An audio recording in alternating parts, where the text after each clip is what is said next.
Hello guys, my team name is Dusty Lunar Rangers and is participating in the Team Indus Lab to Moon Challenge. We as humans can use Moon as our base station for going to other planets like Mars in future.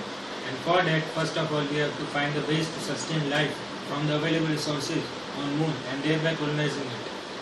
Our project aims at generating heat from the nature's most gifted material, graphene. It is the world's first two-dimensional structure and is the thinnest, strongest and the most flexible material known to exist.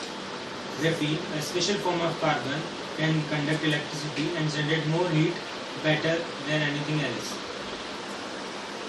Now the project description will be given by Vishesh. This is the diagrammatic representation of our model. This is a solar can which is wrapped by a cylindrical solar panel with graphene coating. Why we use cylindrical solar panel? Firstly because of the model given to us, the object is cylindrical. Secondly because cylindrical solar panels have more energy generation capacity compared to the flat solar panels, the traditional ones. We have graphene coating also. Why do we have graphene is very important.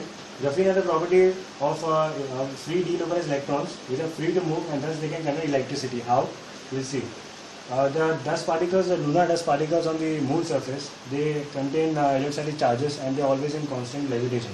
So in due time they will come and settle down on the solar panel. This will create the positively charged particles of the lunar dust and the negatively charged graphene will get a double layer which will generate a potential difference, and due to the potential difference you will get an electric current. This electric current will flow to the heat filament which is connected to an insulated coating container which has water inside, heat filament and also heat sensor which can be connected to an onboard computer. So this container is a inside part of the can. It is attached inside. It is shown it outside. So this current which will heat the filament will heat the water. The water will get heated up to a certain temperature. The temperature will be recorded by the heat sensor to the onboard computer. After a certain temperature has been reached, the supply will be cut off and then further heating will be stopped. So here we are trying to show how we can produce electricity or even power energy generation on the moon surface using graphene coated cylindrical panels. The conclusion by Shivam. By this experiment, we will be able to use the moon's lunar dust particle to produce energy. When astronauts go out on the moon, they can use this technique to heat up water, power their robotic equipment, land rovers and many other useful things.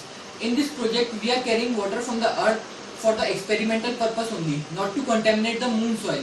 So our conclusion is that in future when we will colonize the moon, we can use or convert the polar ice of the moon into water, which is an essential element to continue life on moon and other planets and further in solar system by the method as above suggested. Thank you. Thank you.